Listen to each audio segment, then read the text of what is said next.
support, whether that's, emotional support, whether that's encouragement, like just someone that really believes in you as founders and the mission of your idea is key, because you want to be aligned from a growth standpoint that, this is what we're doing. You share the same vision of us.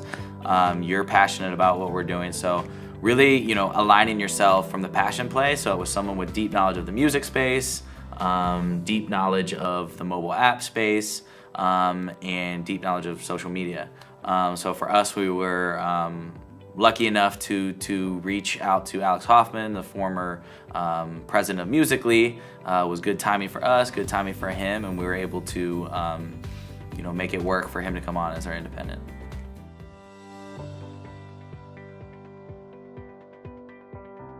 He's always connecting with random people super high up at companies that you wouldn't think you'd be able to connect with, and hustling that way. And so, he came into the office and told me about Alex Hoffman, and I was like, yeah, that sounds like a perfect fit. So we just started to build a relationship and talk about potential advisors, advisor positions, and we had a lot of operational calls too that dug deep into the product.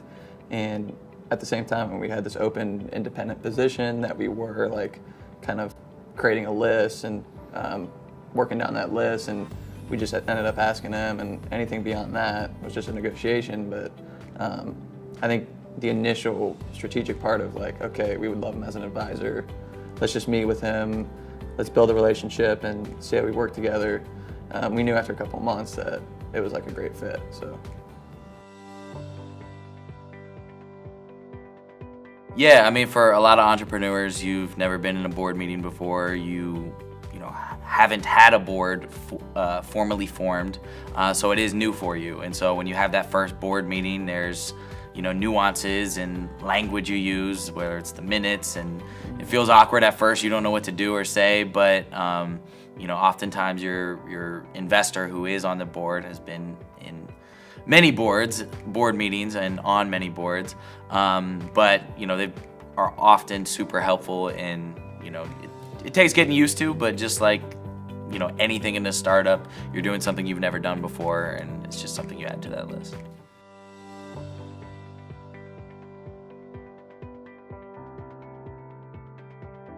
A lot of times you're just working with the investor and or investors, and that'll be an actual term in a term sheet, but you'll figure out what the optimal board is, and oftentimes maybe it's a negotiation. How many board seats do the investors get?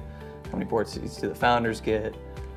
In our case, we were very happy because we both got to be on the board, and there were 2 board members representing the investors, and then independent. And so the independent was something that we worked with the board after we formed it.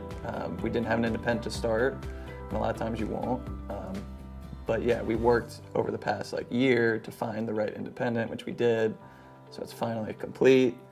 But yeah, that's a lot of times it's just working with the investors, and it's an agreement, just like the actual investment and everything with it. So. For us, it's monthly. Some people do quarterly. Some people do 3 times a year, whatever it may be. So when you do it monthly, you don't have as many, important topics. There aren't, game-changing questions and topics you got to bring up with the board every month. But with that, it's finding the flow of how can we be most efficient with this time to get what we need and to get this company moving forward as best as possible. It's just really determining what is most important right now, and not really including any fluff, just being very direct, very transparent. Here's where we're at, here's what we need help with, and here's some areas that we think you guys can help us out.